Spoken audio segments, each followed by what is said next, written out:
মেঘ বলতে আপত্তি কি? বেশ, বলতে পারি।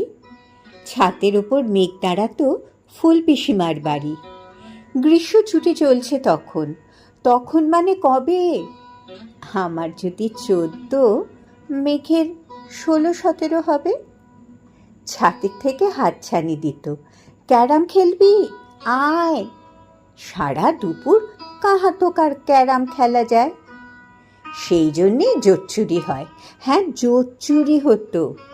আমার যদি 14, মেঘের 15-16 মতো। ঘুরিয়ে দিতে জানতো খেলা শক্ত ঘুঁটি পেলে। জায়গা মতো সরিয়ে নিত আঙুল দিয়ে ঠেলে। শুধু আঙুল, বোর্ডের ওপর লম্বা ফ্রকের ঝুল ঝপাং করে ঘটিয়ে দিত ঘুঁটির দিক ভুল। এই এখানে না ওখানে, এইটা না ওটা। ঝাঁপিয়ে পড়ে ছিনিয়ে নিল ঘুঁটির বাক্সটা। ঘুঁটিরও সেই প্রথম মরণ। প্রথম মরা মানে বুঝবে শুধু তারাই যারা ক্যারাম খেলা জানে। চলেও গেল কদিন পরে। মেঘ যেমন যায়, কাঠফাটা রোদ দাঁড়িয়ে পড়ল মেঘের জায়গায়। খেলা শেখাও, খেলা শেখাও।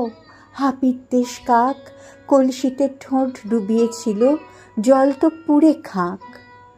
খাঁ খাওয়া সেই কলসি আবার পরের বছর জলে ভরল কেমন তোমায়। ধ্যাৎ, সেসব কি কেউ বলে? আত্মীয় হয়, আত্মীয় হয়, আত্মীয় না ছাই। সত্যি করে বলো এবার, সব জানতে চাই। 2-1 ক্লাসের বয়স বেশি। গ্রীষ্ম ছুটি হলে ঘুরেও গেছে কয়েক বছর, এই জানে সকলে।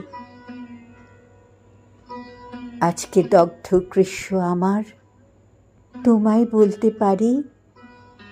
মেঘ দেখতাম ছাতের ঘরে, ফুল পিসিমার বাড়ি।